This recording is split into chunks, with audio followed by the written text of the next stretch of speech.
नमस्कार दोस्तों, कैसे हैं आप। आज के इस वीडियो में हम एक ऐसे अद्भुत राक्षस के बारे में चर्चा करेंगे जिसका शरीर उसके धड़ में समा गया था। धड़ को कबंध के नाम से भी जाना जाता है, इसलिए इस राक्षस को भी बाद में कबंध राक्षस के नाम से ही जाना जाने लगा। हम सभी के मन में ये विचार अवश्य आता है कि वह राक्षस कौन था, किस कारण से उसका शरीर उसके पेट यानी धड़ में समा गया, तो उसके बाद भी वह जीवित कैसे रहा, उसका बाद में क्या हुआ। तो दोस्तों आइए जानते हैं कबंध राक्षस की पूरी जानकारी। कबंध राक्षस का असली नाम धनु था, जिसका जन्म गंधर्व जाति में हुआ था। धनु बचपन से ही बहुत बलशाली और सुंदर था। उसके शरीर से एक अलग प्रकार का प्रकाश भी निकलता था। धनु को ब्रह्मा जी से एक ऐसा वरदान भी मिला हुआ था कि उसे किसी भी अस्त्र से नहीं मारा जा सकता है। अपने बल और पराक्रम से वह बहुत अधिक अभिमानी हो गया था। धनु अपनी इच्छा के अनुसार कोई भी रूप धारण भी कर सकता था। इसी के चलते सुंदर शरीर के होते हुए भी वह राक्षसी रूप धारण करके ऋषि मुनियों को डराया करता था। एक बार धनु ने स्थूलशिरा ऋषि को भी डराने के लिए भयानक राक्षसी रूप धारण किया और कई तरह से ऋषि को डरा डरा कर परेशान करने लगा। ऋषि स्थूलशिरा के पास कई देवीय शक्तियां थी। तब धनु ने स्थूलशिरा को भयानक राक्षसी रूप धारण करके परेशान करना जारी रखा। तो धनु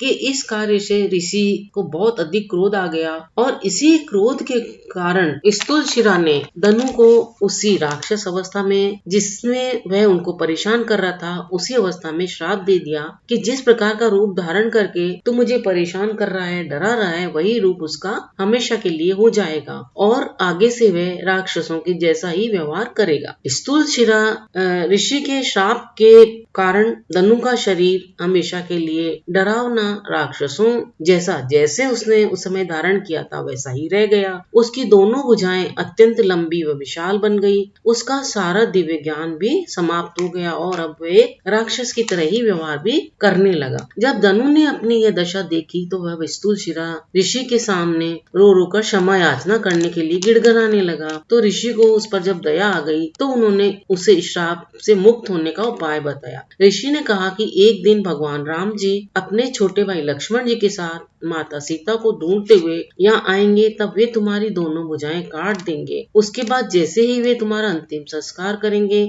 तब तुम इस श्राप से मुक्त हो जाओगे और फिर तुम वापस अपने असली शरीर को प्राप्त करोगे। उसके बाद एक बार धनु राक्षस का देवराज इंद्र के साथ युद्ध हुआ। धनु को ब्रह्मा जी के द्वारा दीर्घायु होने व किसी अस्त्र से नहीं मरने का वरदान प्राप्त था, इसीलिए इंद्र धनु राक्षस की हत्या तो नहीं कर पाए, लेकिन इंद्र के ब्रज के आक्रमण से धनु का राक्षस शरीर उसके पीठ में, जिसे कबंध भी कहते हैं, उसमें पेट में समा गया और राक्षस का केवल मुख व भुजाएं ही बाहर रही।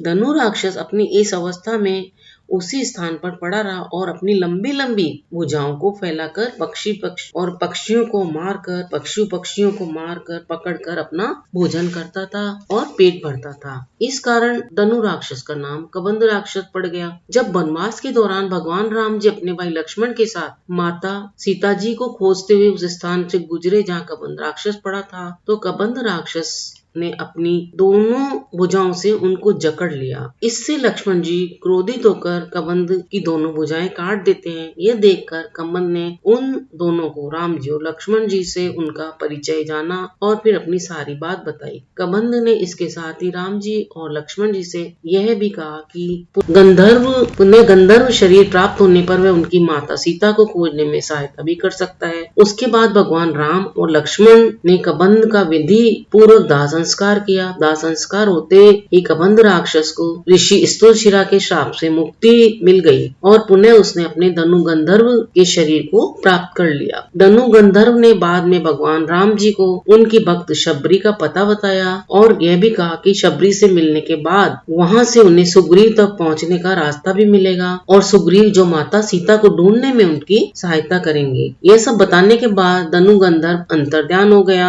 और फिर इस तरह से भगवान राम जी को शबरी के तक पहुंचने का उन्होंने मार्ग बताया। दोस्तों, आपको यह जानकारी कैसी लगी हमें कमेंट करके अवश्य बताएं। अगर जानकारी अच्छी लगी हो तो हमें बताएं अपने कमेंट करके, और जानकारी अच्छी लगी हो तो आगे शेयर करें, वीडियो को सपोर्ट करें और चैनल को सब्सक्राइब भी कर लें ताकि नई नई जानकारियां आप तक अतिशीघ्र पहुंच सके। अपना अमूल्य समय देकर वीडियो देखने के लिए आपको बहुत बहुत धन्यवाद।